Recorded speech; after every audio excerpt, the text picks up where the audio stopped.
So yeah, once again, thanks for having me here. And I'm the CEO of Zeguro, Sid Gavirneni.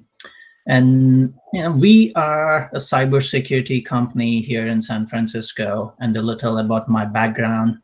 I was a software engineer a long time ago, and I've been in cybersecurity for 18 years now. So it's been a long time, and I'm glad that I can, to talk a little about cybersecurity to everyone here.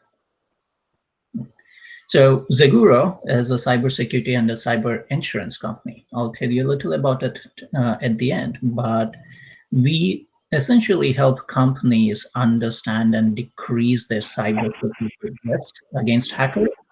And it's that perspective that I would like to bring today, which is looking at how a business, not just individuals or regular citizens protecting themselves, but also businesses protecting themselves against cyber attacks, and why cybersecurity is.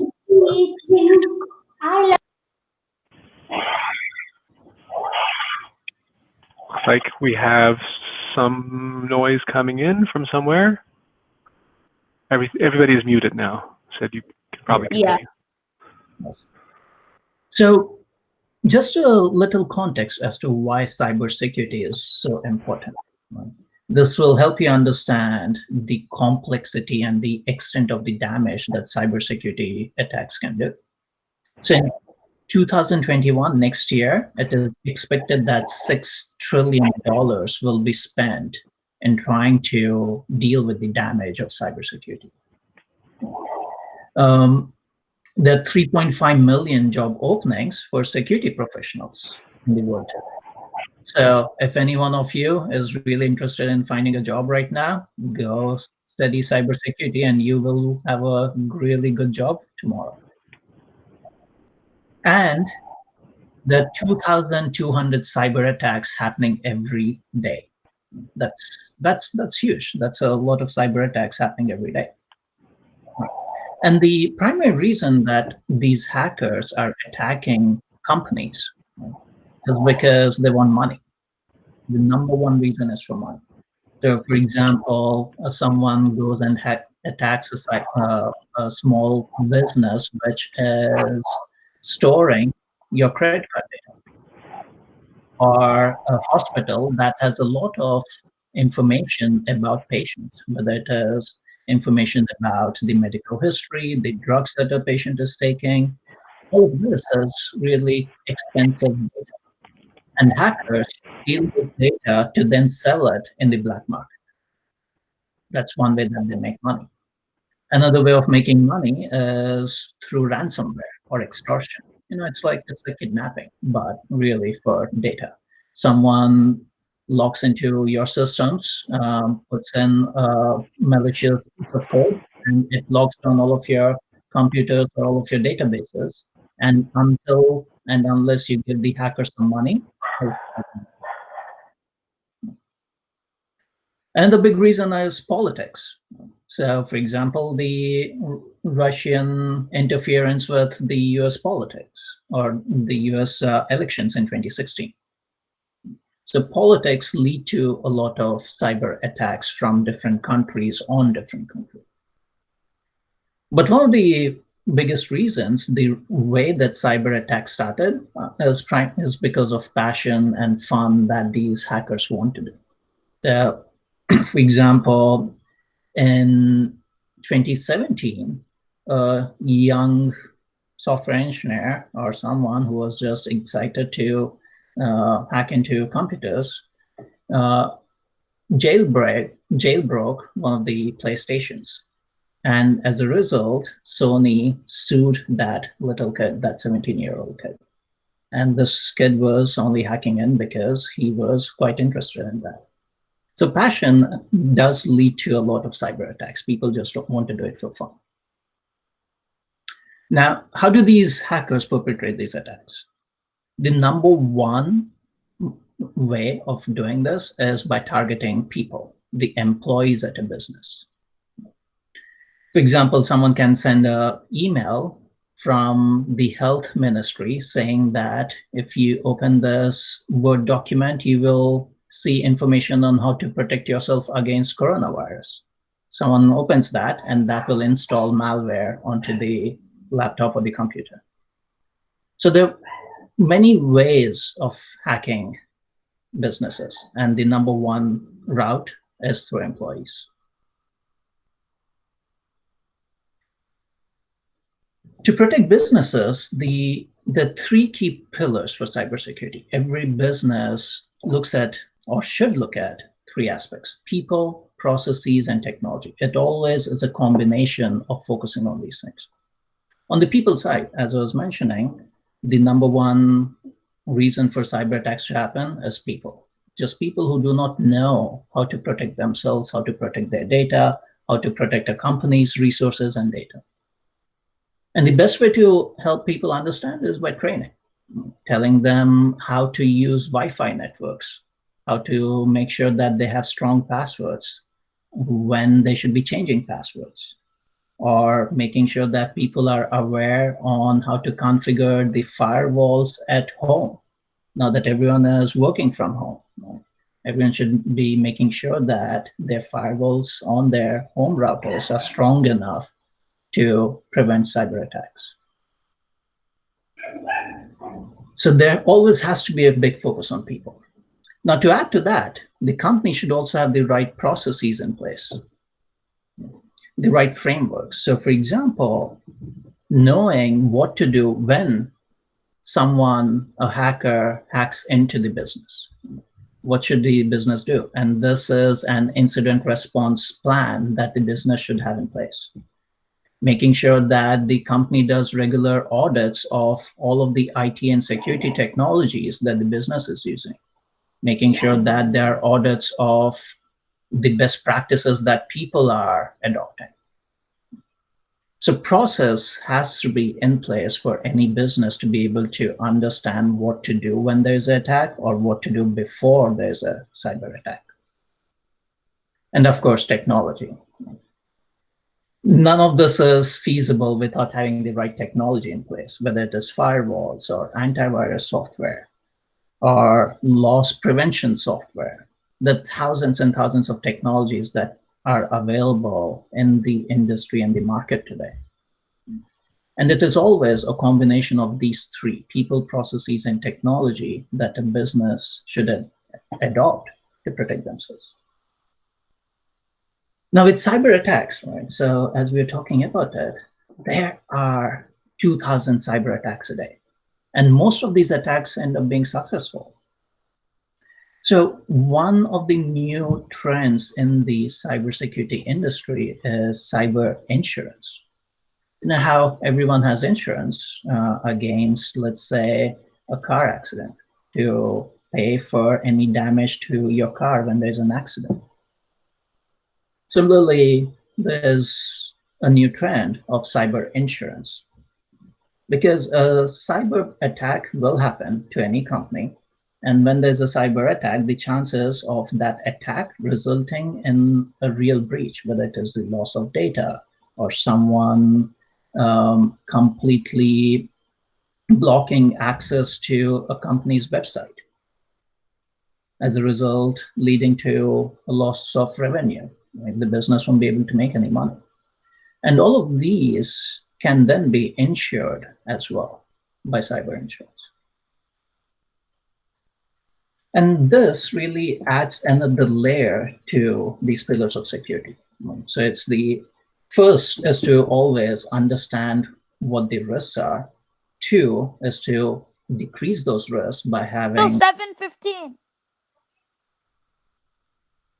Is to help decrease those risks by having the right technologies, implementing the right processes, training people. But three is to transfer some of that risk. And that happens through cyber insurance.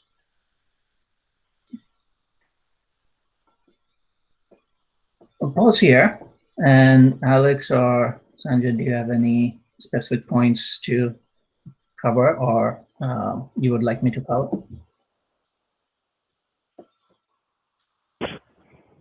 So can you tell us a little about Zeguro? You've talked about cyber insurance, cyber security, but what about what about Zeguro, the company? How are you tackling this problem? Yes. So the way that we approach cybersecurity, Zeguro specifically, we are very much helping small companies. So as I was mentioning, there are many job openings for security professionals or security consultants. So small companies like hospitals or restaurants or even manufacturing companies, they cannot afford to hire security professionals. They're really expensive. A security professional can be paid about $300 an hour. And because they don't have the resources, what Zeguro is doing is we are providing them with a self-service security platform, which help these companies understand their cyber risk and also use the platform to help decrease those cyber risks. So as I was mentioning, the three pillars of security are people, process, and technology. So within the Zeguro platform, all of these companies can train their employees on security best practices.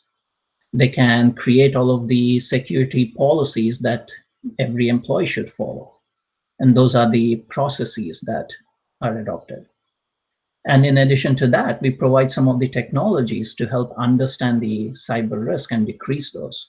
For example, scanning of their websites and all of their applications for vulnerabilities and telling them how to fix those. Now, what happens with all of this is it gives us the data to understand the risk of the business.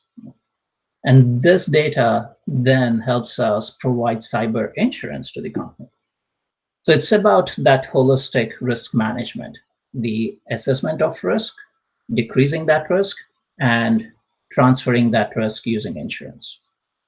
So that's what Zeguro does, is helping these small and medium-sized companies be secure and get cyber insurance so they can get back on their feet after a data breach.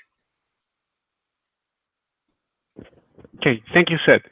I think it's great we have a founder in the cybersecurity space talking to us about cybersecurity this evening. I would like to, take advantage of the next few minutes to field questions from the students online. Do you guys want to make any comments? Do you want to ask any questions? I think it's an interesting insight that there's a lot of security technologies that Alex was talking about, public keys, private keys. Obviously, we understand some basic security concepts ourselves whenever we have a password, whether it's to our Google Classroom or our computer or whatever. But of course, there's a huge benefit to some malicious people in getting around those things. And even tomorrow, we'll talk about concepts of cryptocurrency and such, and we'll talk about what are the advantages, disadvantages of those sorts of things, and how the underpinnings are, in fact, strong encryption technology, right? Mm-hmm. So the companies like Sid's companies are making sure that the assets and value of businesses are protected against these malicious actors by actually developing products that help provide insights. Here's a question, Sid, for you. Can a company be totally protected from a breach? Maybe that's a good thing for you to discuss. The simple answer is no. And that's because there are more different kinds of cyber attacks coming up every single day. So as a result, the number of technologies that are available to protect against these attacks are just not able to keep up. So it's not about if, it's about when a breach will happen. So yeah, it's actually a very truthful person. Sid telling you that the simple answer is no, which is an honest answer, right? It's like there's nothing that is completely unbreakable, but the goal is to try and make it as close to unbreakable as possible by having the best technologies and processes in place. Like that's really important. Okay, there was another question for you, Sid. There are many cybersecurity companies. How do you stand out, or what is different about your company? So with cybersecurity companies, it's usually about taking one piece of technology and focusing on that to provide that service to companies. And most of these cybersecurity companies are created with large enterprises as the end customer. What we focus on is bringing together some of the key things that a business needs, that a small business needs. So it's all about a self-service platform, which is all about making cybersecurity approachable for the business. That's on the cybersecurity side. And then the unique thing about Zeguro is that we use all of this information to then underwrite cyber insurance. So it's really combining both security and cyber insurance, incentivizing the customer to save money on insurance by being more secure. It's like your car insurance, where today some insurance companies put in a device in your car, and if you're driving safely, then your insurance goes down. It's Can very you simple. explain the concept of cyber insurance and kind of how that ties into the product offerings from your company? Yes. So cyber insurance covers for the pays for all of the money that is needed to recover from a data breach. So as soon as there's a data breach in a business, let's say that it is a hospital which is storing patient information. Now, if that information is stolen, the hospital will be fined by regulators. They'll have to pay HIPAA fines. They'll have to provide credit protection or various kinds of protection to the patients themselves. They'll have to go get lawyers to deal with any lawsuits. They'll have to bring in forensic teams to understand what the extent of the breach is. And they'll have to bring in security experts to help fix the breaches. So insurance pays for all of these things. And that's really the purpose of cyber insurance. Cool. Another question. When you help out these small companies, do you give them a security program or do you help them to recover their stolen data?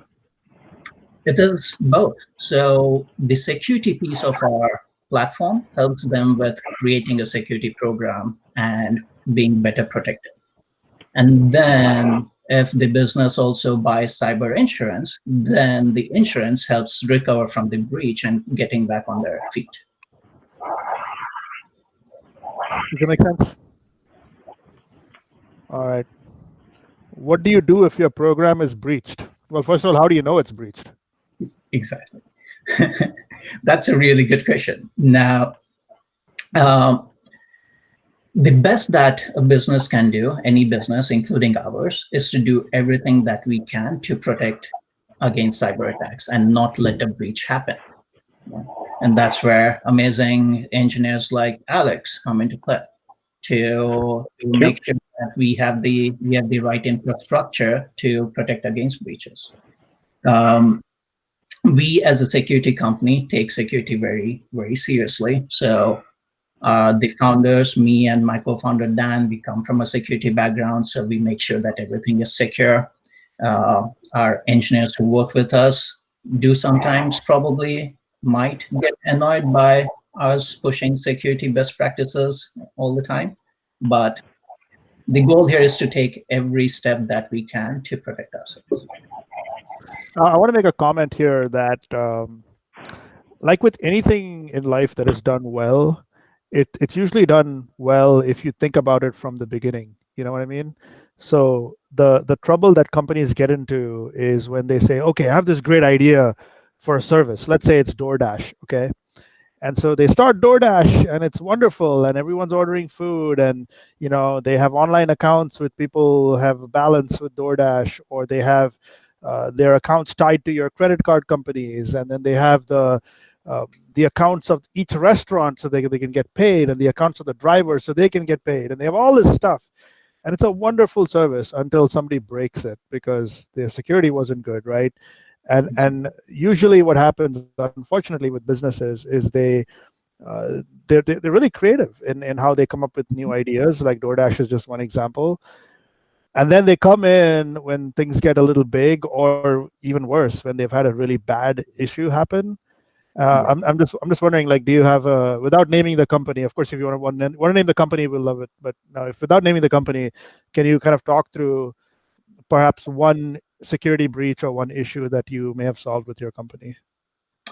That's an interesting question. So far, none of our customers have had a data breach, so that's good. We might be doing something right. But you are absolutely right. Security cannot be an afterthought. It has to be there from the start. And that's what we try to instill within our customers' environment, is trying to get them to think about cybersecurity from day one. Now, one of the big reasons most companies don't think about cybersecurity from the start is because they don't understand cybersecurity. It is complex. Not everyone understands it. Not every engineer understands it either, because it's a completely different skill set. So it's really about making cybersecurity easy and approachable for companies so they can start thinking about it from the start. Well, the thing is, like, it's also, unless it's very clear to some, particularly small companies. I think with large companies, it's very obvious that they've seen some problems like this before. Yeah. But with small companies, to kind of sell them on the value of this requires, they may not even be aware. Yeah. It's like, until you fell off a bicycle, you never knew you could fall off a bicycle, but until you try to ride a bicycle, you wouldn't fall off a bicycle. So it's kind of one of those things where usually founders of companies who have a lot of experience know to do these things, but if you've got people who really have no experience in a certain area, then it's kind of hard for them to understand why they need to invest or spend in this area, right? There are three things that are happening which are helping with that. So one is the number of attacks is going up. So 2019 or 2019, 69% of all small businesses in the US had a data breach. Not just a cyber attack, a data breach. Two is regulation. More and more regulators are trying to enforce regulations for businesses to be secure. So for example, New York, the Department of Financial Services has a regulation that requires every business in the financial sector to have a set of security requirements. Then the third one is large companies who know and are worried about cybersecurity, them making sure that any small company that they work with. So let's take Walmart. Walmart has so many different suppliers.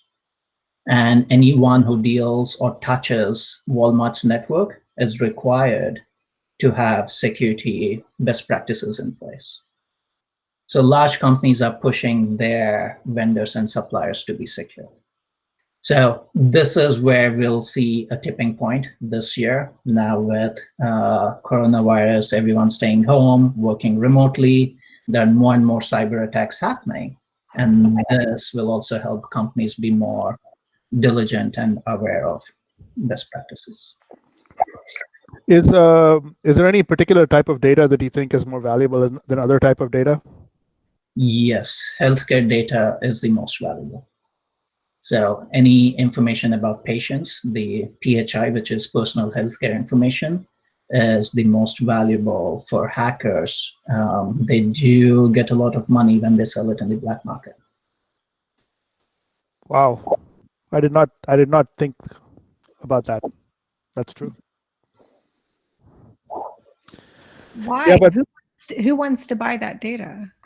What are they going to use it for? So it's more about taking all of this data and engineering that, or trying to understand as to how they can process that data for making for their profit. So for example, most of people's personal data is already in the public networks. So if we take Susan's, let's take Susan, your information like your phone number, your address, most of this information is available someplace or the other. Now combine that with some of your health information. what hospital do you go to? Who's your doctor? What all medication do you take? And all of this helps the hackers create a unique profile of you to then use that for various aspects. They can send you a phishing email asking you, telling you that, oh, well, Susan, we see that you have diabetes. Click on this link and it will give you more details on how to better deal with diabetes. And as soon as you click on that, it might install ransomware or some malware on your computer and start getting more data. So it has a lot to do with human psychology as well, as to why some kinds of data is more precious than others. That makes sense. Thank you. No problem.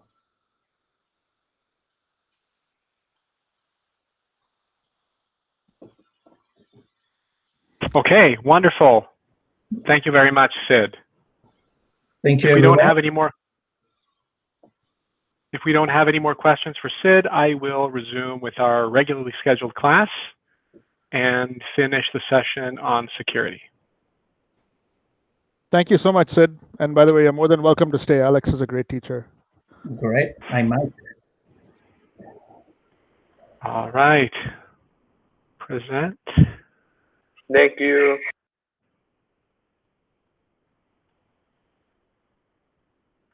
And there you go. Do you guys see my screen? Mm-hmm. Yep. Yep. Yeah. And you're seeing, since I bought a new monitor and I'm not familiar with a 2-screen setup, are you seeing my CS101 passwords and security slide? Yes. No, we're seeing your password manager with all the passwords exposed. Okay, Nice job. well, No, all we're right, seeing great. it. That's great for cybersecurity. Okay, so we'll do a quick recap, and then as we hit slides that we haven't talked about last time, I will present them and tell you about where I agree, where I disagree, and show you some additional material from other sources online. Does that sound like a plan? We have a little less than an hour. I think we can get it done rather successfully. So no announcements. Why care? We talked about why keeping your computer assets safe is important. Think about someone possibly filing a tax return in your name and collecting a refund in your name. That would be a major problem. Or using your credit card without your authorization, other major problem, or stealing your healthcare information. We definitely need to care about this. And obviously on the other side, there's the bad guys. There's organized crime, there's all sorts of criminal organizations. We certainly don't want to help them get their job done. So we need to protect ourselves. We need to use technology that has been vetted for security, and we have to use it in a safe way. We are part of the solution as users. We cannot just assume that because we have an antivirus or because we have a firewall, we're good. No, we're not good. Security is largely about human behavior. Most of the attacks today do not go through a purely electronic set of steps. They go through the user more often than not. And so we are a critical ingredient in the cybersecurity of our company, of our household, of our own data, of our own computing assets, of our own financial assets. We have to be very, very careful with what we do, particularly as it relates to passwords. We talked about encryption. We talked extensively about encryption. I will not go back to that. And we will mention briefly passwords in a few slides. So let's start with one of the slides that we have not seen yet. Myth 1, humans read my Facebook messages and give me ads. Well, humans do read your Facebook messages, but it's not the humans that decide what ads you will see. There is an important aspect to your sort of digital well-being. Whether it relates to security or not is up for debate, but generally you want to protect your own privacy by not posting information that you wouldn't want other humans to read.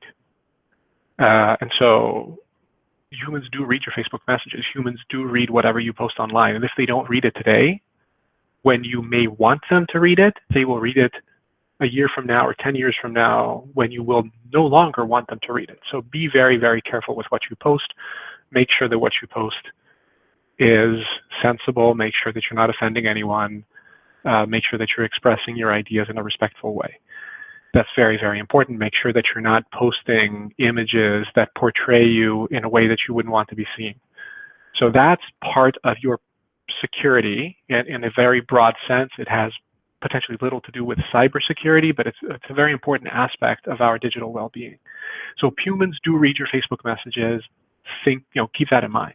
However, it's not the humans that give you ads. The spooky aspect about your digital life is that computers read your messages sometimes on some types of media, and they learn about you. Sometimes they learn the right things, sometimes they learn the wrong things. I am still stunned at the amount of ads that I get that I find to be completely irrelevant to me. They are both spooky because they clearly show that somebody has been keeping an eye on what websites I've seen, but at the same time, they're sending me ads that are not relevant to me, that are actually very unpleasant for me to see. So that's something that I wouldn't want other people to know about. My activity online is something that I wouldn't want other people to know about, and yet I am tracked through all sorts of digital techniques, and we'll mention a few of these. While this tracking is not per se a security breach, the fact that this information about you exists out there in some shape or form exposes you to a security breach to the extent that the companies and computer systems that are tracking your information could be exposed to a breach. So, for one thing, we have to make sure that our accounts are as protected as possible to the extent that we can protect them, but we also have to be cautious in selecting websites and computer services that we use. And we have to have, we have to demand a high level of security from the companies that we engage in business with. So, we use Gmail. Google holds itself to a very high level of security. Facebook holds itself to a very high level of security. And yet, breaches are still possible. All the more, should we be cautious with smaller companies that don't have such a stellar reputation, and they may not be taking as much pain in protecting your data. So some of the media that we use is encrypted. Some of the media we use is not encrypted. Which one would you rather use? On the face of it, you would say, well, obviously I want encryption. Encryption sounds like something good all the time. Well, it's not good all the time, actually. Sometimes you really don't want encryption. For instance, if you post stuff on Facebook, if it were encrypted, nobody would be able to read it. So there is definitely a use case for unencrypted messages. If I send a personal message to Sanjay, would I want it to be encrypted? Possibly. Possibly. I may want my personal messages to another individual to be encrypted so that I can guarantee that only the person that I want to communicate with will receive that message. Now, there are unpleasant side effects of encryption. If I encrypt a database, do you think I'll be able to easily find information in an encrypted database? Imagine taking, your favorite encyclopedia and scrambling it in a very clever and deterministic way so that you could unscramble it to be able to read it. Well, that certainly keeps the content of the encyclopedia more protected. But when you go to the index to look for an article, it may be impossible to find it because you don't know what you're looking for. And it may be impossible to search for the title of an article in its encrypted form. So making information searchable is very hard to combine with the desire to also make it safe through encryption. So some tools that we use deliberately optimize for search over encryption. Gmail is a wonderful email tool because it allows me to search through essentially the past 10 or whatever, 15 years of my life and essentially reconstruct where I've been, what I've done, who I've talked to, what I've told them. And all of that is possible because Google is able to index the information that's been put through my email. It cannot be encrypted, okay? Or at least it would be very, very hard to encrypt all that information and still make it searchable. So that's one aspect. Searchability and cryptography are in conflict with one another. Email is also particularly hard to encrypt because the fundamental email standards that all email providers hold themselves to, whether Gmail, whether me.com or whatever other, Yahoo Mail and whatever else is out there, those fundamental standards do not require encryption. So in order to be cross-compatible between vendors for a service that is inherently not vendor-specific, like email, encryption can be a major problem. So in order to allow different technology companies to be able to share information through this common protocol, one of the caveats is the information cannot be encrypted, or at least encryption can be added on top of the lower level protocol, but it isn't necessarily supported by everybody. It's not necessarily supported in the same way. And so searching is one of the features of computer systems that conflicts with encryption, but cross-compatibility between different services is another feature that may be incompatible with encryption. So bottom line, we don't always want encryption. There are circumstances where we're optimizing for something else, or where fundamentally encryption is just not feasible. And so we just have to be aware of that and, treat the information that we send online differently based on whether we're using an encrypted medium or an unencrypted medium. So given that Gmail is unencrypted, would you think that it is a great idea to type your social security number and your credit card number with all its security codes and send it via email to a person that you really, really, really trust, like your mom or your dad? No. Your mom or your dad, the person is probably very trustworthy, but the medium isn't. Right? So you should not send your credit card information and your social security number via email if you have another option, okay? Are there options to communicate in an encrypted way? Well, there definitely are. And don't tell the kids that because they want to read all their messages, so don't tell the kids that. Okay, now of course, dads have access to a special, universal decryption key that applies to their kids, so we can always read our kids' messages. So, Mark says root. We'll talk about root access. Yep. WhatsApp encrypts. Signal is a messaging tool, kind of like Slack or kind of like, oh gosh, what is it called? That tool that you guys wanted to use for these conference calls. I forget the name. Discord. Discord, thank you very much. That is encrypted. So Signal is all about encryption and doing it right. So it's its main selling point. iMessage, I'm not an Apple user. I barely know what it is, but I'm told it's encrypted. So there are, these are 3 examples of tools that use encryption to encrypt all the messages that leave your device and decrypt them on the other side. Now, how safe is that encryption? Well, there may be no way to know. WhatsApp is a commercial product. It's a closed source product. Nobody can really read the software that performs the encryption because the source code is not available. So I am not 100% confident that WhatsApp is really encrypting messages in a safe way.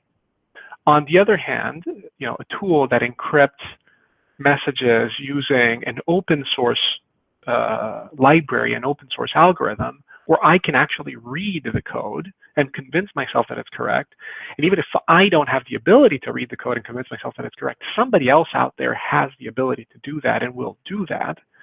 That gives me a much better feeling, you know, in terms of feeling safe when I use the tool. Okay, so we should prefer encrypted communication tools. We should look into how they encrypt to the extent that that's possible. But we may have to accept a trade-off between protecting the privacy of our communications using encryption and having access to additional features such as the ability to search through our old messages and the ability to interoperate between our tool and somebody else's tool that's provided by a different vendor. Okay, so these are just, you know, some of the trade-offs and some of the things that you have to keep in the back of your mind as you're using technology online. Okay, another myth. What about incognito mode? Well, incognito mode, I'm mentioning this because it's on the slides.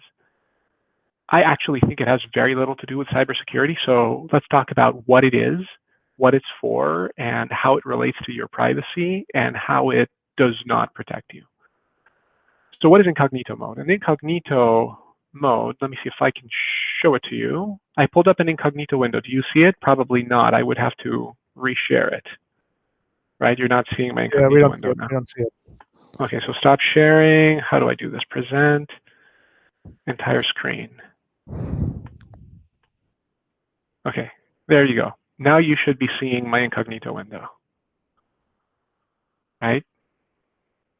So here, now I can log into a website, or I can visit a website without anybody knowing that it's me, because my browser is now not sending cookies, it's not sending headers, it's not sending pieces of information that it would otherwise send to identify me. So for instance, if I go on Gmail now, gmail.com, which is actually the wrong address, but it should redirect me appropriately. Now Google isn't recognizing me. Google is saying, we don't know who you are, can you please log in? Now if I log into Google, I'm kind of defeating the purpose of using the incognito mode, because now I'm telling Google who I am, right? So if I'm using incognito, chances are I'm trying not to make myself identified. Or I could be using an incognito window just because I need to log on as somebody else momentarily. That's also another use for incognito mode. The only, or one of the very, very few websites, possibly the only website where I ever use incognito mode is newegg.com. Why? Because I am a computer nerd and I just like to browse websites about pieces of computers. Not that I actually buy any, but I like to know what's out there. Now, Newegg is a very good resource. It contains a lot of information about pieces of computers, and I enjoy browsing it, but it also tracks me in a way that is beyond spooky. Like every website that I view, that I browse after having been on Newegg, will show me ads about every piece of technology that I've seen on Newegg, which typically I don't actually want to buy. I'm just curious. So I hate browsing Newegg with a logged in browser, you know, with a browser like this where I'm identifiable. So am I safe when I use incognito mode? No, I'm not safe. I am just preventing Newegg from tracking me and showing me ads later on that I really don't want to see. Safe pertains to credit card data, social security data, healthcare data, password data, you know, all sorts of data that pertains not to your privacy, but to your security, which is not quite the same thing. So incognito mode does absolutely nothing for your security, okay? Not only that, but even in terms of privacy, it just doesn't do a whole lot. What's being told us here by our friendly Stanford teacher, I forget her name, Ashley Taylor, is that every server knows the IP address of the client, and so they will record from which IP address the request came. Turns out that, you know, tracking someone by IP address is actually pretty darn hard. So I'm not terribly concerned with people tracking me based on the IP address, especially because, like Sanjay was telling us a few lessons back, in most cases, our IP addresses are being obfuscated and changed by routers along the way. So it's very hard for web.stanford.edu to really know what my IP address is. And whatever IP address they see can probably be tracked back to my to my internet service provider, Comcast. But beyond that, they may know that it's in San Jose, they may know it's in Santa Clara Valley. It's really not that much. However, the IP address recorded in web.stanford.edu's logs is not the only piece of identifiable information. Comcast has access to a whole lot more information than that. Why? Because I'm their customer. My traffic is actually going through their pipes. It's going through their routers. I might be browsing incognito, but they know who I am because I am accessing the internet through them, and they are billing me, right? So there's no way that I'm incognito in that regard. Okay, is there a way to really browse incognito, like 100% unidentifiable? There's multiple techniques that you need to string together to be completely unidentifiable. The real question would be, yes, somebody's mentioning the Tor browser. As you can see, I have a tab open. I'm planning on, actually, let me just show it. There you go. So the fundamental question that I'd ask here is why? Like, why are you doing this? If you are planning on joining a terrorist organization, this might be an interesting topic of research. But other than that, I'm not sure that there are a whole lot of genuinely legitimate use cases for completely anonymously browsing the web. I mean, if you are concerned about people discovering you to the point of needing to use Tor, we have to have a separate conversation. But anyway, there's technology tools like Tor that allow you to basically obfuscate your traces even from the perspective of the internet service provider. So if I were running a Tor node on my computer, my Tor node would be communicating with all sorts of Tor nodes around the world. Comcast would see that I am part of the Tor network, but they would have no idea beyond that what I'm doing with it. They could not see at all what communication I am sending through the Tor network and what websites I'm browsing and why, and they would just have no idea. So if I really wanted to be very, very secretive about my browsing activity, I would run Tor. Have I ever felt the need to do that? No. So know that it exists, and if one day you join the CIA, you might have a use case for it. Okay. Other aspects of being safe, VPN or a proxy. Some companies, for instance, Zeguro, Sid's company, provide their employees with a VPN. A VPN stands for Virtual Private Network. Connecting to a VPN means that your computer is no longer in the network that you're physically connected to. It's virtually in the office network. And so it's subjected to all the same checks and protections of the office network. So if there's a firewall at the office, you get the protection of the firewall. If there's, I don't know, whatever there might be there, you get that level of protection. And most of all, you get the level of access that the VPN allows. So I'm sure that Sanjay, in order to work from home for Google, needs to connect to the Google employee network using some kind of VPN. So It's not so much about protecting your browsing activity as much as it is about protecting a company's computer assets while at the same time allowing employees to work from home. So very, very important for companies in the coronavirus economy. Can we take a break after this slide? Avni says, I think so. Well, let me just finish the misconception slides. So yeah, so that's a VPN. Proxy is kind of like a VPN, but it's limited to browsing. I was at a company most recently, well, actually a few years ago, that had both. They had a VPN. So in order to do anything for the company, I had to log on to the VPN, and then my computer was no longer, it was virtually at the office instead of being here at my home. And then to get back out of the VPN and browse the web, I needed to connect to a proxy. So they both controlled my traffic into the company and back out from the company.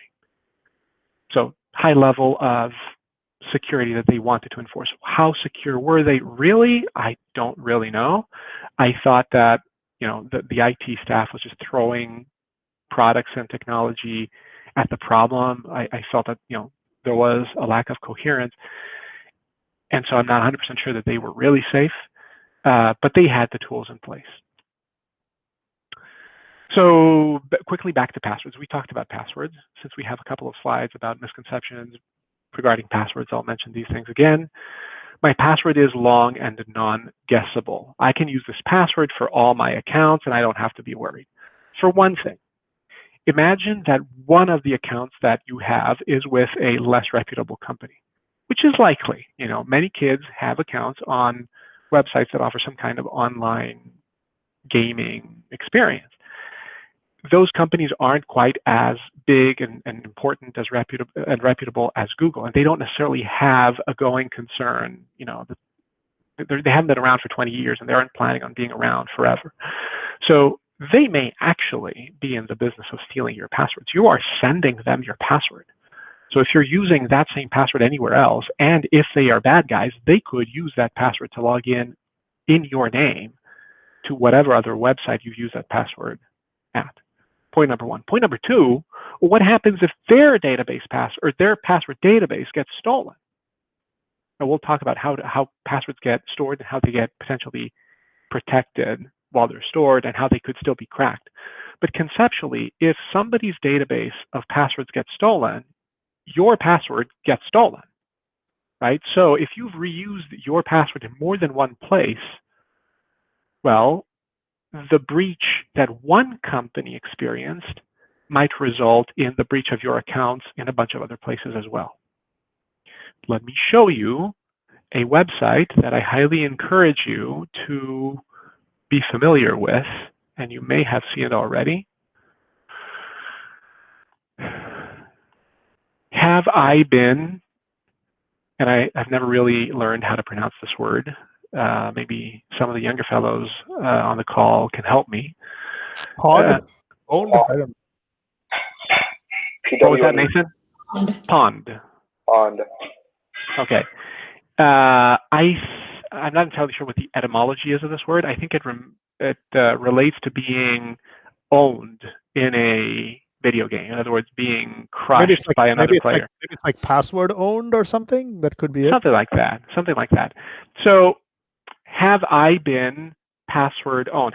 Basically, has my password been cracked? And they provide a list of passwords that have been cracked, and you can search for it. So, you know, I'll let you guys search for your own passwords, or search for your own email addresses. I will, on the other hand, search for a password and see whether that password has been cracked or has been stolen. Type, I want this to be just a regular text box so that you guys can see what I'm typing. Okay, here's a very, very difficult password to guess. It's got numbers, it's got letters, and it's got punctuation, okay? Exclamation mark, 23 QAZ. Okay, super complicated password, right? Who could imagine this password? I'm sure nobody has ever thought of this password before. Oh no, it's been password owned. This password has been seen one time before. This is actually a fairly uncommon password. It's been stolen only once. Not bad. Let's try something just a little bit simpler. 123 QAZ. What do you think? Has this been stolen?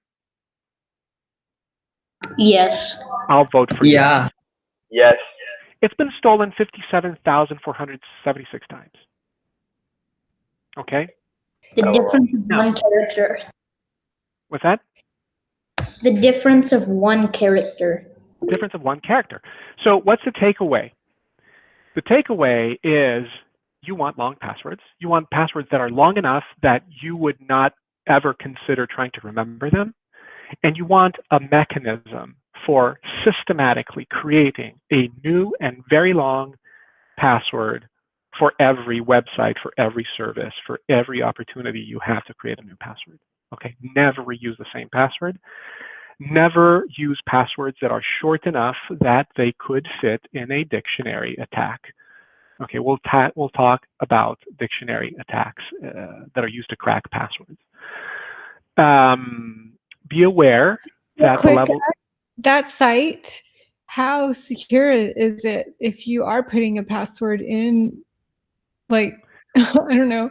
That seems scary to put passwords in there to check them. I completely agree. So the only passwords that I would check here are not mine. And I would also check that a random 32 byte or 32 character password generated with my password generator does not appear to be pawned. But not the password that I'm actually planning on using, just as a sanity check to make sure that my random password generator doesn't have a bug that would make it generate passwords that could have been stolen already. Now, the data set that haveibeenpawned.com uses is actually a public data set, and they allow you to download it. So rather than testing your password here, you can actually download the full list. Okay, and then you have to read the instructions on how to check your password against their list of passwords. I will just point out the size of their file. It's 11.1 gigabyte. It's like almost 3 DVDs full of stolen passwords. And passwords are not video. It doesn't take a whole lot of data to store a password. So yeah, a lot of passwords have been stolen. Now, we'll get to why this is relevant from a security perspective, even if, well, we'll talk about why this is relevant in another context as well. All right, so break. You want to take a break for 5 minutes now? Is it a good time? Let me just finish this one slide and then we'll take a break, okay? Okay, sounds good. Doable? So we talked about using a different password for every site. Use a password manager. You have one password to get into your password manager, which stores generated passwords for all your accounts. Why is this a good solution? Okay, did I show you KeePassX last time? I think I did, right? Yes. KeePassX. There are commercial products. This is free, and it is very non-scary. The passwords are not stored online. They are stored on your hard drive, encrypted. Okay, so in order to steal your password, somebody would have to physically steal your laptop. Now, the issue is if they steal your laptop and they have stolen all your passwords, they probably cannot access them, but neither can you. So, but this is the trade-off that I'm willing to make. Now, because the password go ahead. What about the use case though that you're trying to access some site on your phone? You don't have your laptop with you. Like, how do you get your password? Example, Facebook. I do not use Facebook on my phone. I am not a logged in user of Facebook on my phone. I am a logged in user of Gmail on my phone because my life relies on Gmail. It's like, my my pacemaker. I get off of Gmail, I'm dead. But other than that, I try to minimize the number of things that I'm logged into through my phone. Absolutely. I do not use passwords on my phone. It's just not a safe enough device from my perspective. Especially if you start installing apps. I mean, I know people on this call, actually, more likely than not, who install things on their phones that I would never install. And that might compromise the security of their devices. So it's potentially okay for somebody who does not own a credit card. It is absolutely not okay for somebody that owns a credit card. So yeah, just don't trust your phones. All right, I will grant you a 5-minute break. All right, be back in 5 minutes. Thank you.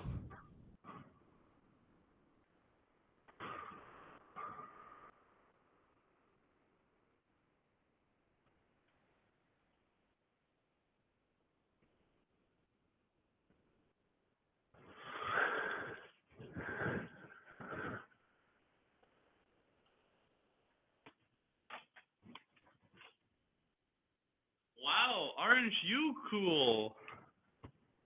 I have to clean stuff up here a little, just a little. Anyway, so.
Okay, one more minute.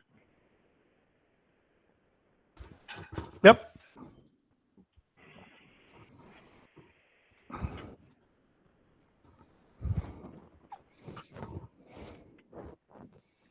So I'm doing crypto tomorrow, right? And then crypto and privacy tomorrow. Yeah. Yes. And then you're doing theory and conclusions on Wednesday. Yes. All right.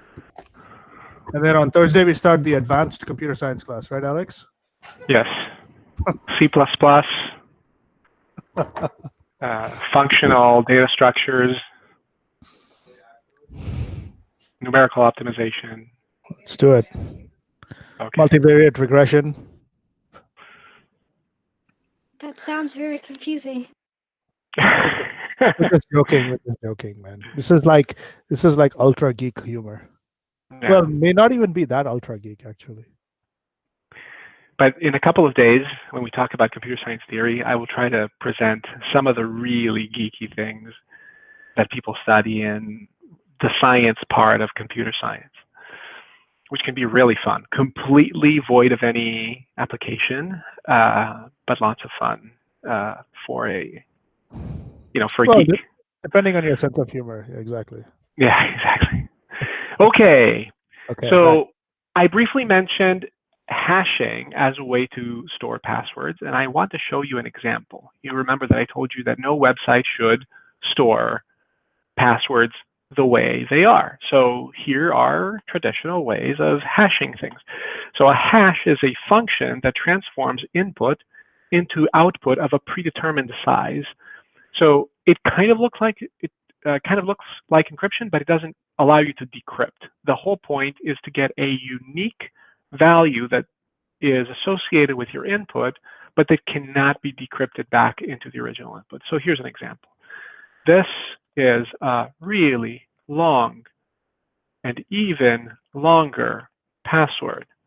And the longer it gets, the safer it is. See that the hash keeps changing. Every time I type something, see I tap this space, the hash changes, but it remains the same length. Okay? So this is an MD2 checksum of my super long password. Can I try? How many bytes is that? I would have to count. And by the way, as you can see, this is not binary. This is relatively easy to type text. So every character does not represent a whole byte of information. So often these hashes include maybe 128 bits of unique data, or maybe 256 bits. Some of them are even smaller. So CRC16, oh gosh, it changed. Okay, this is my cool password. Now, this is my cool password is a long password, but look at how long the hash is.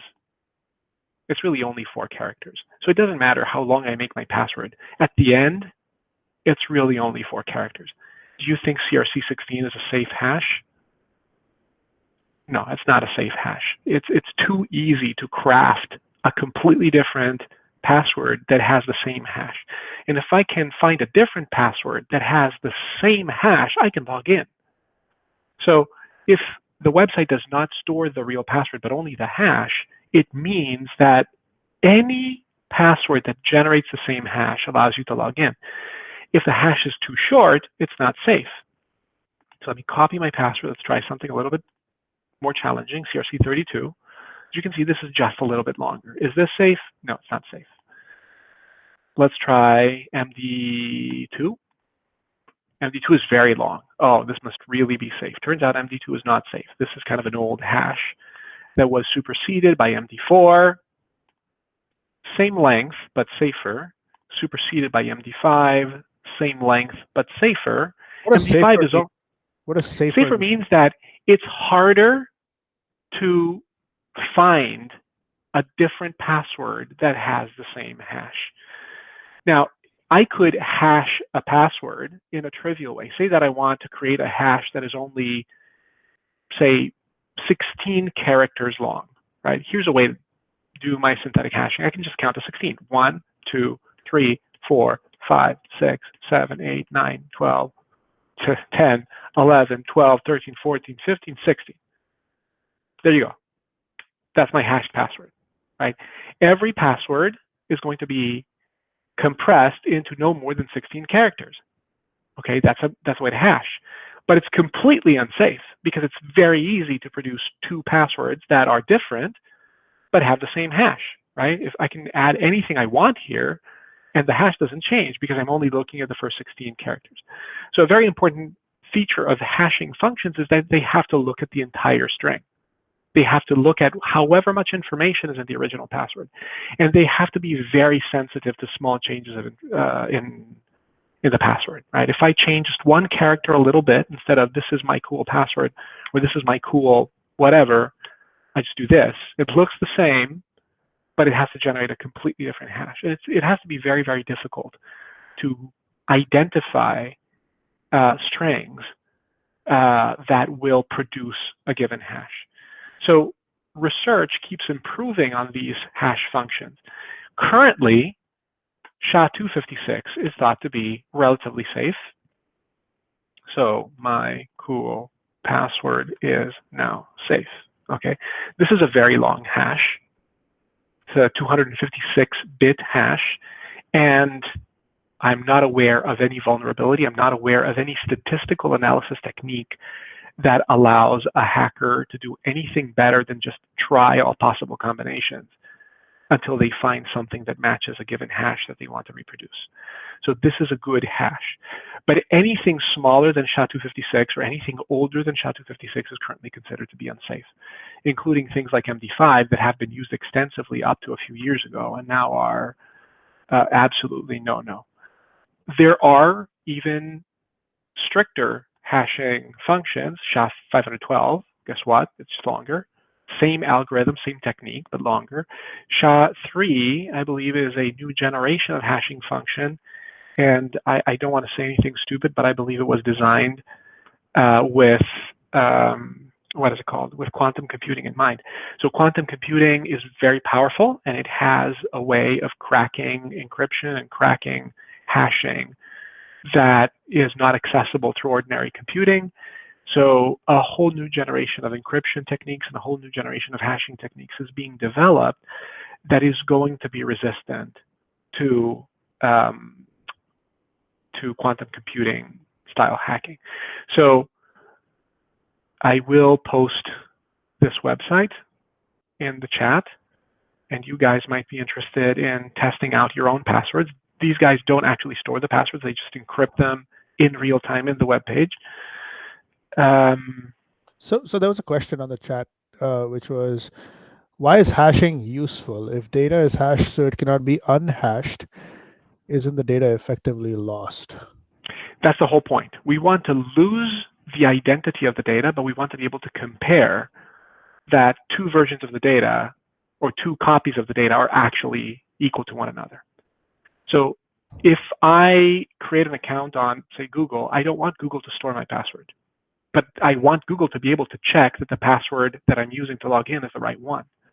So I want Google to store a hash, not the password itself, but a hash. And I want my password to be long enough to be able to fully initialize all of the bits of information contained in the hash.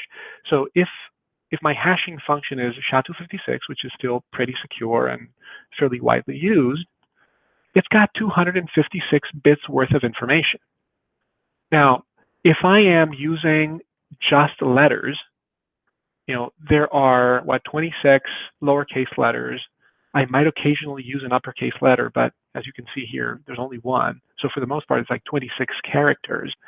How many bits of information is 26 characters? It's log of 26 divided by log of 2. Okay, I'm not going to explain why. This is information theory. It's 4.7 bits of information per character. Now, how many characters do I need to fully initialize SHA-256? I need 256 divided by that. I think I need a parentheses somewhere. Okay, I need a password of 55 characters in order to fully initialize SHA-256. Okay, 55 characters. This password looks long. Do you think this is 55 characters? No, that's not 55 characters. So I need a very, very long password. Or I need a password that has more entropy. Entropy is a term in information theory that measures how much information there is per character. When I generate a password that is a random combination of uppercase, lowercase, and numbers. Uppercase is 26, lowercase is 26, so 52 plus numbers is 62. So my entropy per character is 62 divided by log 2, which means that I need, oh gosh, I just discovered I need 43 characters. Good thing I'm teaching this class tonight, because I generate my passwords with only 32 characters, which means that I'm not fully initializing my hash. I should switch to passwords of at least 43 characters, or increase the number of characters, the number of different symbols that I'm using per character. But bottom line, I just need a longer password. So this is actually math that you should do. 256 is the number of bits worth of hash function. 62 is how many different characters I allow my password generator to use, and I don't want to use, weird Aramaic characters because I can't type them on a keyboard. So I want to limit myself to things that are easy to type. Uppercase, lowercase, and numbers is easy to type, so I want that. And so the number of characters that I need is going to be 256 divided by, open parens, log 62, which is 26 plus 26 plus 10, divided by log 2. And again, don't ask me to explain this. It's not for tonight. But this yields the minimum number of characters in your password. Okay, in my case, 43. And so I'm short. My password, I need to configure my password generator to use at least 43 characters from now on. Okay, so that's hashing, but that's not all about hashing. I want to point out another website, which I will copy in the chat, that tells you about how passwords are really stored in professional computer systems. Things like Google, things like Gmail, like Facebook. They use salting. Salting is a technique that allows you to hash passwords in a way that is safer than if you just used the hash function. The idea is that if two people pick the same password, which is possible, it shouldn't be because they should be using a random password generator, but say that they were using words from the English dictionary, it is possible for two users to pick the same password. Their hash would be the same. A hacker could see that two users on the system have the same password, and if they crack one account, they could immediately crack the other account without doing any additional work. That's not cool, so we use salting. Salting, there's an example back down here. Okay, so the password of this user is farm1990-0M0O. They could have made it easier for the sake of this exercise. And the salt is not generated by the user. The salt is generated by the system. In this case, they are using a very bad example of salt. They make it look like it's a human being typing it in. Really, the salt should be completely random, complete gibberish. So don't look at what's actually written here. It's just random gibberish. And the final password that gets hashed is the combination of the user's password, which is farm1990-0M0O, and the random gibberish that was created for the salt. So because now we have the combination of the entropy or the information content of the password plus the information content of the salt that goes into the hashing function, even if two passwords were the same, even if two users had picked the same password, the hash values stored in the database would still be different, which means that if a hacker hacks one password, they have hacked only one password. They cannot use that information for any other purpose than accessing that one account, which is important. So salting, very important, not something that you need to do anything about unless you are a developer. If you are not a developer, if you are a user, then you should demand that your vendors, Google, Facebook, Twitter, and so on, use properly salted passwords. How would you know? You can't, unfortunately. But what you can do is you can ask them, or you can check online for their security certifications, things like the SOC 2 certification, SOC 2. See if I can show you something about that, which means that at least they have shown what they're doing from a security perspective to an auditor, and the auditor has checked that they've done, the bare minimum. Okay, and salting password is part of the bare minimum. Okay, let me continue. Passwords. Okay, we talked about that. Multi-factor authentication for very important websites like Google, like Amazon, like your bank. You want to have multi-factor authentication. You want to have a combination of at least two different ways to prove that you really are who you are. One of them is going to be your password, your account name and password, and the other one is going to be something like a YubiKey. Did I show you the YubiKeys last time? Am I actually presenting? I am presenting, but I'm not showing. I don't have my camera turned on, right? Okay, now I do.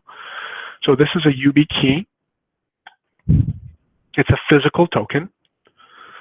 I use this for some of the websites, actually not for Google, for no good reason. I should add this to my Gmail. In order to authenticate on a website where I use my YubiKey, I need both my password and this thing, which means that if I forget my car keys, I'm out of luck. Okay, so I need my car keys, but fortunately, it's hard to forget your car keys and be somewhere other than at home, and so it actually is feasible. Another reasonable technique is to use Google Authenticator or similar apps on your phone, which means that in order to authenticate on a website, you need to have both your password and your phone. And again, fortunately, most of us have our phones glued to our hand most of the day. So that's also possible. Biometric, not really a good idea for anything other than a laptop. I would never use biometric information to log on to, a website because I wouldn't want to share my biometric information with them. Types of hacks. I want to briefly talk about dictionary attack because we were talking about passwords and hash functions earlier. Turns out that a lot of users pick the same passwords, like ABC123, right? And I did show you a password that was hacked 57,000 times. Well, there are lists of passwords that you can download. I think I've shown you that on the Have I Been Pwned website, yes, there is a database that you can download. This contains all of the passwords that have been recovered online after having been stolen. Now, there's many more passwords that have been stolen that are not part of this file, but these passwords have been stolen at least once. If I were a hacker, because this information is so easily available, I would download it. And if I wanted to try and hack into Sanjay's Gmail account, I would try these passwords one after another. Now, it'll take me a while, but because I know that these passwords have been used by real users, they're still better. It's still better to try this list of passwords than to come up with random guesses. Okay, so any password that is on a list called a dictionary is going to be a lot easier to attack, a lot easier to discover. But okay, if I had two-factor authentication enabled, then even with my password, you could not log into my account, yeah? Yeah, so you would have a second barrier to accessing your account, which is why the two-factor authentication is important. Now, however, if you are using a password that has been stolen and you have two-factor authentication, how many factors of authentication do you really have? You're back down to one, right? Because your password has already been stolen. So you shouldn't relax your requirements on the security of your passwords just because you have something else, because otherwise you're basically back to square one. Okay, so that's the dictionary attack. Then what else can we do? Well, we could imagine mounting a very complex technological attack that leverages some obscure vulnerabilities in the router's TCP/IP implementation to gain control of this and gain control of that, and ultimately steal a database and then try to decrypt all the passwords or unhash all the passwords that are contained in the database. How easy or hard do you think that is? Well, depending on the level of technological sophistication of the company that's being attacked, it could be relatively easy or phenomenally hard. If we're talking about Bank of America, we're talking about Merrill Lynch, we're talking about big financial intermediaries, we're talking about Facebook, Google, Twitter, and so on, that's probably going to be very, very hard. So a hacker will not go down the path that is the hardest, right? They'll try to find the path that is the easiest. And when the company that's owned, that controls the database of passwords is well protected, what do you think is the easiest path to get those passwords? Phishing. Phishing. Phishing means go after the user as if the user were a fish, okay? How do you go after the user? Well, you ask them for their password. Maybe they're just gracious enough to give it to you. I am not kidding. A lot of the phishing attacks are based on calling the user and saying, hey, Mr. User, I am Alex from the IT department. I need your password. Could you please share it with me? And if you're gracious enough about it, the user will share it with you. And then you can steal their bank account. Yeah, I'm not encouraging you to do it. Sadly, this is taking advantage of the goodness of people, or perhaps even this is something which actually Alex will appreciate if you didn't know about it already. So Father Brendan from our church last year got a bunch of emails from sorry, he didn't get a bunch of emails. A bunch of parishioners got a bunch of emails from an email address that seemed like it was Father Brendan's, but it was McGuireBrendan@gmail.com or something like that, okay, which is not at all his email address, and asked for iTunes gift card code to be sent because he had lost his password or he had lost something and he was trying to recover it, and he would really appreciate it if someone were to help him out. And apparently a lot of older people felt so sorry for the priest that they sent him a bunch of free iTunes gift cards. And when he found out about it, among people he contacted was me, and we tried to complain to Google and do a bunch of other stuff, because it is a Gmail account. It was a legitimate Gmail account that someone had maliciously opened up.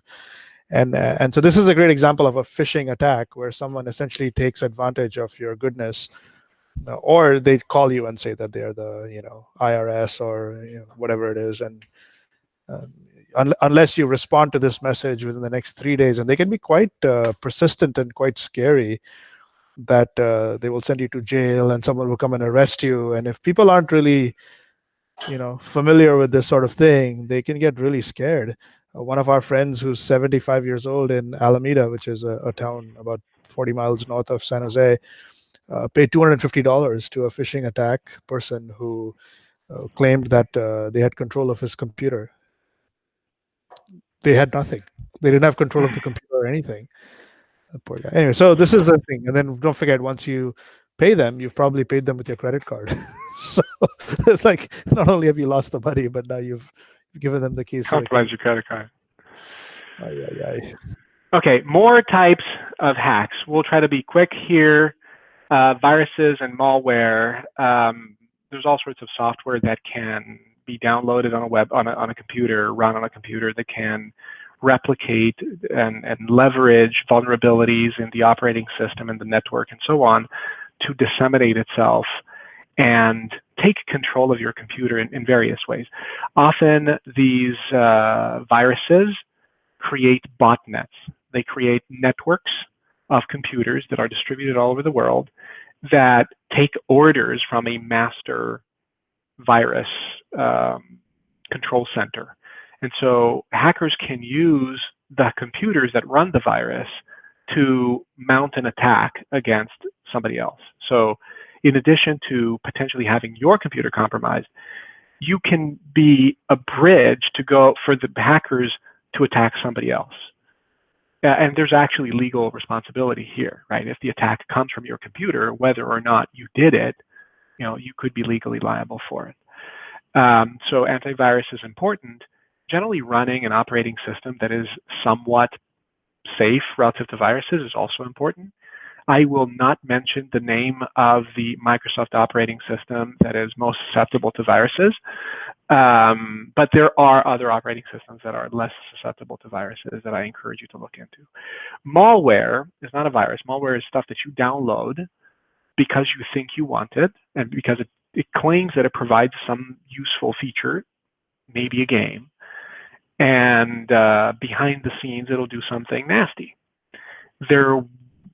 I know of a whole host of app startups, phone app startups, that provide a little app, something fun, something interesting, and then they turn on your microphone, and they turn on your camera, and they turn on all sorts of data collection capabilities, and then they send their information to guys that want to buy that information. And they're probably not the most honest and reputable guys out there.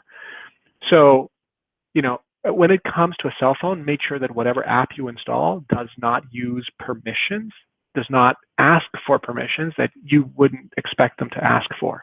If I'm downloading a Sudoku game, I wouldn't expect it to need the microphone. I wouldn't expect it to need to access my disk, my passwords, my emails, my messages, and so on, right? If it asks for more than what it needs, it's malware. Don't install it. Man-in-the-middle attacks. Man-in-the-middle attacks used to be fairly easy to mount before HTTPS and SSL and encryption on the internet became so prevalent. Any computer along the path between your computer and the server could basically intercept the communication and read the content of the communication. In the early days of Wi-Fi, Wi-Fi was weakly encrypted with a protocol called WEP. Okay, wired equivalent privacy. It's as private as if you were plugged into a physical wire. Yes, except that somebody else was also plugged into the same wire and was sniffing all your information. So this was actually encrypted communication, but it was encrypted so poorly that it was very easy to decrypt and steal everybody's information. The current standard is called WPA2. And so you don't want to use a network that's running WEP, nor do you want to use a network that is unencrypted, though there is a mitigation in place, which is that you want to make sure that whatever website you're browsing, regardless of the encryption of the Wi-Fi, uses HTTPS, and you also should check that Chrome or Firefox tell you that the connection is secure. Okay. Social attacks, phishing, we briefly described that. Attacker relies on the goodwill, gullibility of people. Sometimes the hackers are just, very naive about it. They just call you and tell you, hey, I'm Jim. Can I please have your password? And sometimes it works. So, why try anything more complicated if the simple things work? Sometimes the hackers are actually very good at doing their research and figuring out whom you are expecting an email from, and simulating, crafting an email that looks just like what you were expecting, so that you read the email and it looks just right, but there's something wrong in the email address. There's something wrong that would give away the fact that it's not a legitimate email. This type of attack is used a lot to extort money or to essentially steal money from companies. A very common type of phishing attack is for a hacker to send an email, a forged email, to the CFO of a company, the chief finance officer, and tell them, hey, Jim, and it's signed by the CEO of the company. Say, I'm the CEO of the company. Sanjay is my CFO. So I say, Sanjay, and it's not me, right? It's a hacker. Sanjay, I am closing a deal with XYZ Corp, which actually is a company that the company that I am a member of actually is trying to do business with. So I'm trying to close a deal with XYZ Corp. I need you to wire $1 million immediately to this bank account. Signed, Alex. Now, the email looks just right. It has the right logo in the right place. The images are all right. Sanjay might look at it briefly and say, oh, of course, yeah, I know about that deal. Yes, Alex was working on that deal. He needs the money. I'll wire it to him right away. And if he had looked a little bit more carefully, he would have noticed that the email address was not right. Instead of being, say, alex@alexscompany.com, it was alex@alexscompany.co, or something, very subtly different. Very, very common type of attack, because it, if it works, the hacker gets $1 million. So, who wouldn't want $1 million? So always try to make sure that the counterparty of any communication is who they really claim to be, and be very, very careful in checking the email addresses of the people that are communicating with you, and try to identify impersonators early. Dictionary attack we described, viruses and malware we described. Buffer overflow, I want to talk about this one, and then I think this is, we talked about man in the middle, cross-site scripting. Yeah, there's a few more. Buffer overflow. This is a type of attack that is purely technological in nature. It does not require the user's cooperation at all. I will mention just one very famous buffer-related attack. It wasn't an overflow technically. It was a buffer uninitialized bug. It was called Heartbleed. It's still out there, and I encourage you to read about it. A lot of websites all over the world, a lot of computers all over the world were using a piece of software to protect themselves called OpenSSL. OpenSSL is a piece of software that implements cryptography for the HTTPS protocol, right? This part of the protocol. So very, very important for everybody's security. Turns out that a bug was introduced in OpenSSL, which was one implementation and probably the main implementation of the SSL protocol. And this bug was carefully reviewed by, or the code that introduced this bug was carefully reviewed by the community of open source developers that maintains OpenSSL. Nobody spotted the issue. It was a rather subtle issue, and it led to what's called the Heartbleed bug. Heartbleed meant that by using this new feature of the library that had been developed, the hacker could gain access to the information stored in the computer, stored in the RAM of the computer. Not everything, but often the information that they could access contained cryptographic keys, such as private keys, that they could then use to decrypt all sorts of other communications. So the Heartbleed bug was a sort of a major, major failure of the heart of the system with which we protect our online communications. And there's still the website out there because anybody who is running outdated software that contains the Heartbleed bug is still leaking keys and potentially compromising not only their data, but the data of anybody that they are communicating with. So this is the extent of damage that a bug can cause to society at large, right? So one small bug in a piece of code that was not identified right away led to a major, major, major hassle for everybody. And this is related to a buffer not being initialized. Another way to leverage buffers and introduce bugs or introduce vulnerabilities is to send too much data that will not fit in an array. We've talked about, I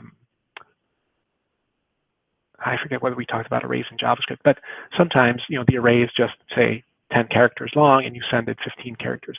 The extra 5 characters end up overwriting stuff in memory. And if you overwrite the right thing in just the right way, you may end up getting control of that computer. Very malicious attacks, very, very deeply technical. One of the ways to protect from them is to use open source rather than closed source. But even open source, like OpenSSL, can contain bugs. And in the middle, we described cross-site scripting, worth knowing about, not that you can do a whole lot about it. Cross-site scripting is a bug in a website that allows a third party to inject their own JavaScript in the website. Imagine Facebook, right? I can write messages and post them to Facebook.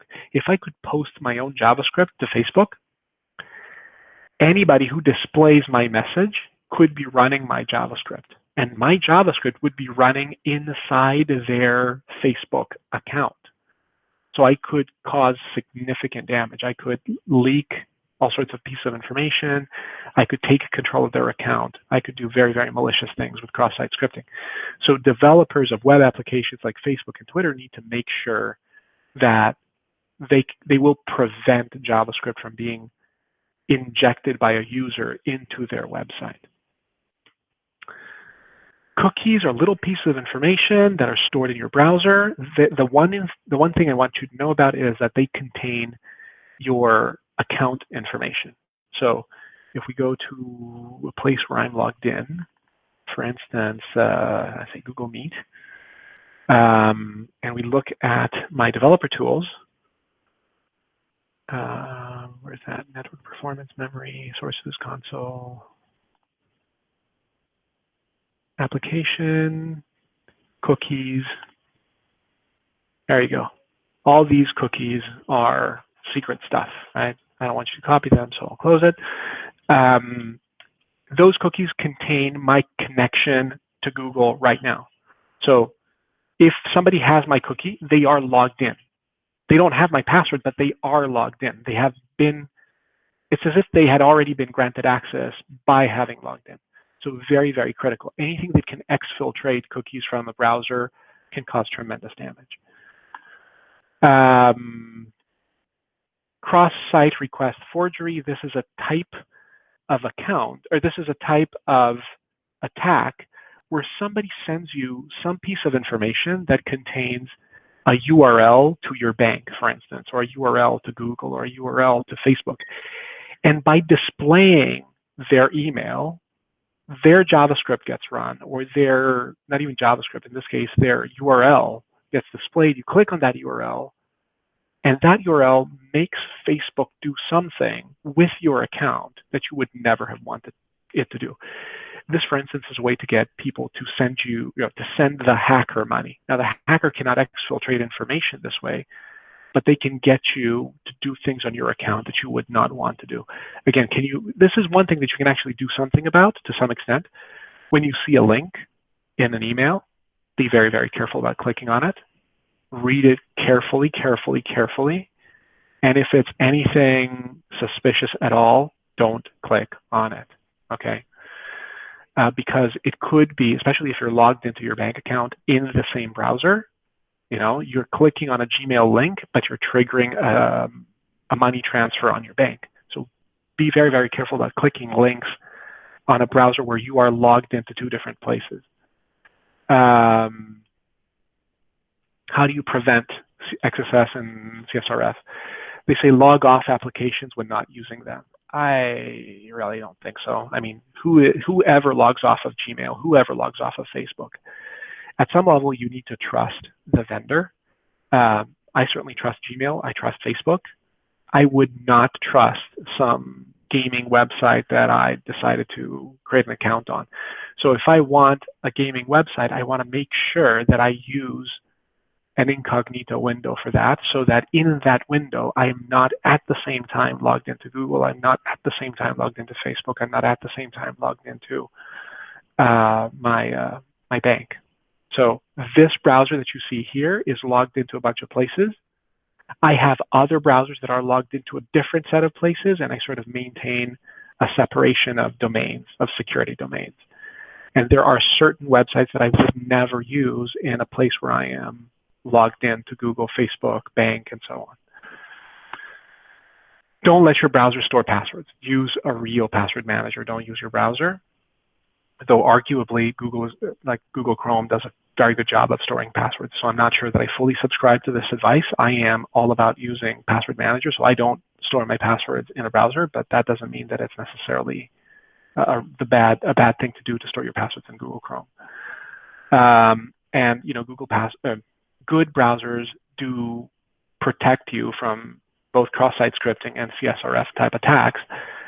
You need to make sure that you monitor the level of security of the tools that you use, including things like Chrome. How do you monitor the security of Chrome? Well, you rely on the fact that Google is monitoring that for you. But then you have to make sure to install all the updates as soon as they come out. All right. We went a little long. Sorry about that. We're 20 minutes late, but we got to enjoy Sid's presentation. And we had a detailed presentation about computer security. I hope you guys enjoyed it. I don't want to keep you any longer, but I'm available to stay here for a little bit longer to take questions.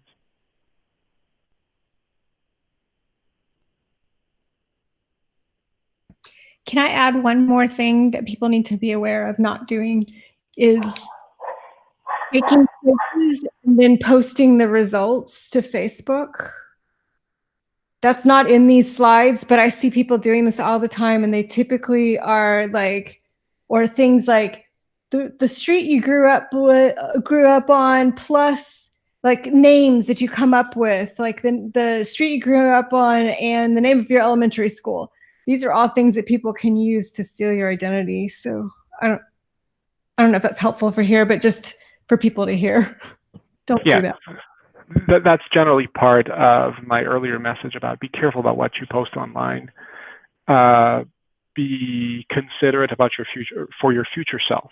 Don't post any information about you that your future self would not want other people, third parties, to know about him or her, including details about your past life, about where you grew up, how old you are, and other pieces of identifiable information. Anything else?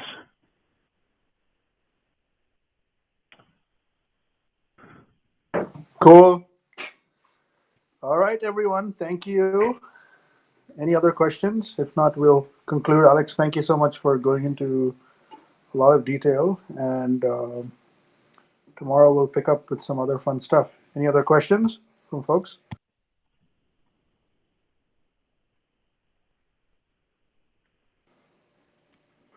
I All think we'll right. call it a day. I will stop recording now. Thanks, Alex.